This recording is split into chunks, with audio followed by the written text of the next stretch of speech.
Yo, what's good, guys? There's been some wild swings happening now. So, referring to the global M2 liquidity, we were around here. The market dropped down here. So it's really looking like the economy, the whole market is playing the book according to the global liquidity. It recently hit an all-time high as well. So, we'll see how that turns out, especially for the month of May. And we look at these charts here, especially Kaspa, like, dang, bruh, dang. Got a potential double bottom here. Um, and just look at this. Like, the MACD is absolutely bottoming out. It's first time, basically the first time it's creating a floor, like straight up a floor. Really good to see. We look at Cas Bitcoin. Now this is crazy. We got our first green candle on the weekly MACD. So this is it's official now. The short-term buy pressure is now overwhelming. It's now officially reached bullish territory on the shorter time frame with respect to the longer downtrend that we've been in. So this is beautiful, beautiful to see. Um, and you look at things like Ethereum, for example. Let me just pull up this chart here. I haven't seen this for a while. So Ethereum is touching down. I was like thinking, when it was all the way up here, it's like, all right, worst case scenario, Ethereum drops down to 1,300. Because I was looking at it's macro Bollinger macro bandwidth. This is on a monthly scale. So it dropped down and essentially touched its the low Bollinger Band. So that's pretty cool to see, and it just touched that yesterday. So a similar scenario happened over here. It didn't exactly touch, but this bandwidth is literally like the bandwidth, it's the upper and lower bound for the price action. When you look at it on the macro time frame, then it's much more accurate. Um, so this is really, really interesting to see. Of course, regarding the full reversal, most likely it's gonna need a lot of time. I mean, look how much time it took. Down here, it took what was this? About a whole entire year. So there's a chance, it takes time. It could take 6 months. It could take 12 months for that full-fledged new bull market reversal. But we're gonna have to see, like, especially with the global liquidity reaching all-time high just recently, and especially looking at gold as well. Gold is at all-time high. It's so overpriced right now, and it recently dropped. Like, this past week, it's been down a little. So it's creating, in my opinion, a top. And this top, so gold is interesting for a lot of aspects, because it's like gold has been, the safe haven and everything. Bitcoin lags behind gold, but they share similarities. One of my older videos, I was like showing how gold had this crazy run up to here, and I was saying that Bitcoin was going to have this very similar run, and then it did. So it's like Bitcoin is lagging behind gold, and you look at the MACD and the macro time frame, you compare it to gold. So look at this, the two peaks. Okay, they had two peaks, and these two peaks for gold were about the similar price range. And you look at Bitcoin, it's pretty similar, and it's like more similar across other cryptos. So you could think of it like, all right, it has these two peaks, and now what did Bitcoin do? I mean, sorry, what did gold do? It consolidated for about 6 months, and this MACD was able to come back down and then blast off. It'll drop down to the low bandwidth, and it blasted off after hitting that. So could the same happen to Bitcoin? Certainly could. It could be here for 6 months and then blast off. This low Bollinger will come up to around here. It could very well stay fluctuating around like this 70,000 to 80,000 range. It certainly could stay like this for up to 6 months, up to a year, something like that. We're going to have to see how it plays out. But that's why I'm not so worried about this double peak here for the MACD, because you compare it to gold, and it was actually a very, very bullish scenario. And yeah, we all know Bitcoin is the new gold, is the digital gold. And in reality, Kaspa is is the digital gold. You say it's a silver because yes, it is the silver, it is the gold, and it is the prime data ledger. It is the end game layer one, the end game validator. So for everything that needs to be validated, I mean everything, all this data on the internet, through systems, it all needs to be verifiable. It needs to be it has to have a system that can prove, that can validate it. This is the end game validator. So you have Kaspa is going to be able to not just validate, but also, Jonathan was talking about oracles and how right now, like the oracle's environment, the ecosystem isn't very good at all because just the inherent drawbacks of the system with you can't like prove certain things. It's not very competitive, and Kaspa's block DAG fixes it, essentially. Okay, it's dumbing it down a lot, and it's pretty hard to understand. But basically, because of its block DAG, it can create miners. Can basically healthy competition, and they can verify against each other in real time. So you're not having like a single point where this single validator is going to say whether it's true or not. But then you have this block DAG where you have a lot of things in parallel, instantaneously, at the same time in parallel, verifying each other, verifying the same transaction, verifying. So you have an Oracle system that can be so much more robust and decentralized compared to everything that exists in the market. You could have that on Kaspa. So Oracle system, you have based rollups. Based rollups are going to be the best on Kaspa. You have oracles. Oracles are going to be the best on Kaspa. You have everything's going to be the best on Kaspa. It's like, it's so early though that it's like that this research is not even understood. It's like people don't understand the importance of having a based rollup or of having a truly decentralized Oracle. Like these type of things just don't exist because they have never been able to exist. Kaspa is that solution. So, oh snap, you already know. That's why when we see this, the bottom, when the bottom is in, who has the biggest gains, as fast as who's leading the charge? It's Kaspa. Kaspa has been leading the charge every single bottom.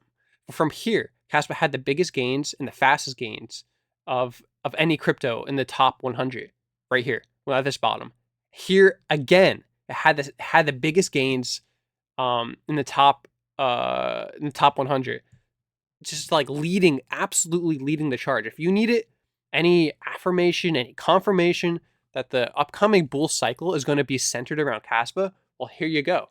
You see who performs the best at the bottom, and that's your answer, and that's Kaspa. So people are like, once the markets are turning green, people are storming. I mean, storming to Kaspa. They're not storming to other things like Ethereum or Bitcoin or Solana or things like that. Sure, they are, but not in as much magnitude as Kaspa. So it's doing excellent. That's my thoughts with gold, and Kaspa with respect to gold is also bottoming. It's doing, it's just perfectly priced. It's creating a little bit of a floor here. We're gonna have to see how this turns out, and it's creating a valley. It's not picture perfect, but the short term buy pressure is clearly showing with its indicators. So it's very very beautiful to see, especially with the upcoming 10 BPS hard fork crescendo coming in the next less than a month, something like that. It's going to be beautiful. This reversal can be absolutely historic. I don't want to keep any high hopes for this upcoming month, but we're gonna have to see. It very well could at least retest at least like the 10 cent mark, something like that. Very reasonable place for Kaspa in the coming months. Very reasonable, and from there it'll create like a little bit of a floor, and then it blast off to all-time high, retest all-time high, and then blast off from there. And this whole smart contract environment is going to power it. It's going to bring that exposure that it's been missing. Yeah, love to see it. So Yeah, buddy. You see Nacho doing work as well with their partnership with Moonbound. Their NFTs actually have utility and value. You could stake them, earn fees from the platform. So that, like, the platform's earned revenue, you're going to get a percent of that revenue. So that's pretty cool. Kango also doing great work. You know, their animations always on fire. Gotta love it. Um, Again, they're both creating a very solid floor for themselves.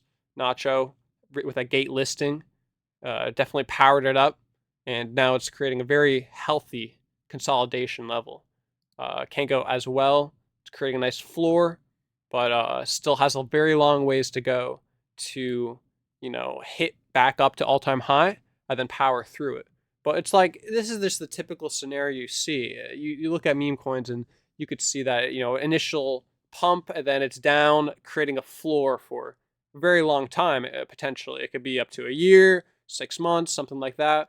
But that's the exact thing you want to see. You want to see it down to the floor. You want to see people, selling their bags. They're giving up. But then it's going to be one little spark, and that spark is going to create something like this, and it just keeps going up and up and up and up, and boom, you're going to see it at 1 billion market cap. The top memes on Kaspa are going to reach 1 billion plus market cap. And Kaspa itself is going to reach 100 billion market cap easily. Like, man, you're right. No, like, it's not even going to stop at 100 billion is FUD. Especially with the market cap of crypto, constantly increasing through the years. We're going to be seeing Kaspa at 250 billion market cap, 350, 500 billion market cap. Eventually, Kaspa is going to hit multi-trillion dollar market cap, and that's where I think it's absolutely headed. It's going to probably take, 10 years, a decade. But that's where it's headed. That's something like this, a solution that Kaspa offers. It's multi-trillion dollar. It's a multi-trillion dollar solution. The fact that it can make a system so decentralized, so trustless, so for fractions and fractions of the cost of existing systems. Everything's going to run through Kaspa. Everything. You want to save money? You're going to be using Kaspa's block tag.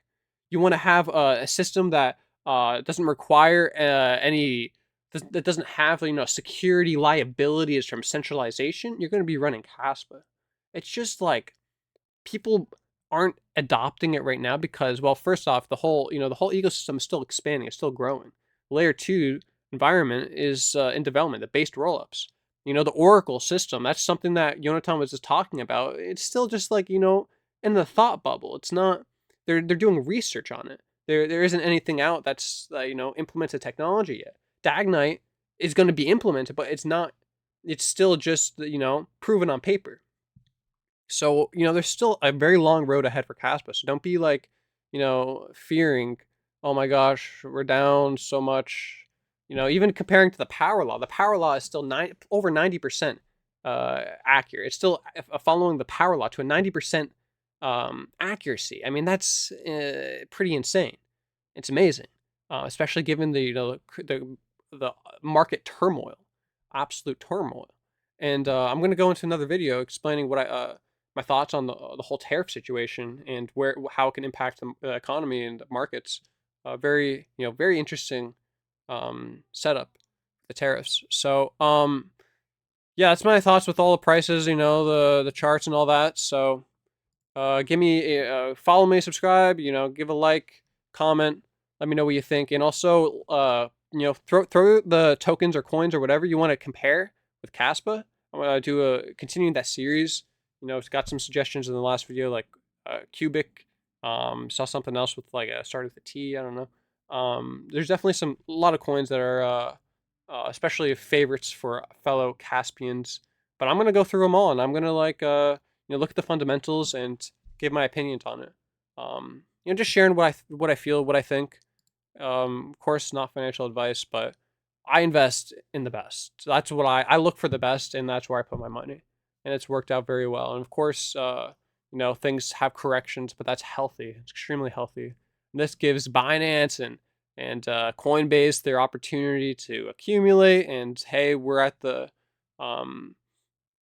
we don't control the markets like they do, and at this point they're just another player in the game. They're just like one of us. No one could fully control Kaspa as much as they try. In the end of the day, the supply of Kaspa has been unmoving, that hasn't moved, that hasn't been touched. It's like it hasn't been touched for like 2 years. It's just been increasing to like 10% of the supply hasn't been touched in 2 years. That's awesome. And stuff like that, like how the supply percent of the supply hasn't been touched in 6 months and all that. It all just keeps increasing. So I could show that in another video. It's really good metrics to see that, the people that understand the technology, they're not fooled by the market manipulation, if you will. They're holding their bags and they're buying these dips too. So, yep, pretty exciting times ahead for Kaspa. Peace.